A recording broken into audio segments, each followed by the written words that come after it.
Sabi ni James Madronas, hindi rin sa amin sinabi ng agent na pag hindi na-approve ng Pag-ibig ay mag-in-house financing muna kami. Magbabayad from 16K monthly, magiging 38,000 monthly. Since in-house financing na kami magbabayad.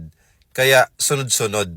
Okay? So yung case nito ni Sir James, hindi sila na-approve sa Pag-ibig.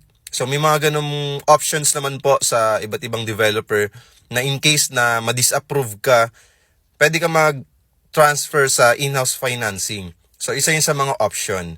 Pero yun nga, sayang din at sana dumaan muna si Sir James sa pre-approval para at least maiwasan natin yung ganung pag-decline. Okay? So for example, kami, meron din kaming through Pag-ibig financing, 10,000 cash out only.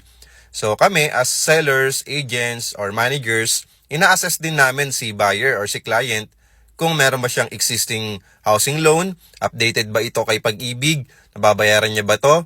Okay? So, chine-check din natin yung requirements, kung pasok ba yung GMI requirement niya or yung basic requirement income na kinakailangan kay Pag-ibig. So, yung documents, chine-check din namin, kami personally, and then pinapacheck din ulit namin sa office.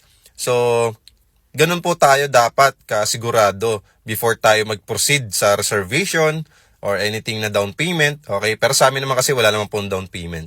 Yun nga lang po, sad to say, Sir James, di ba?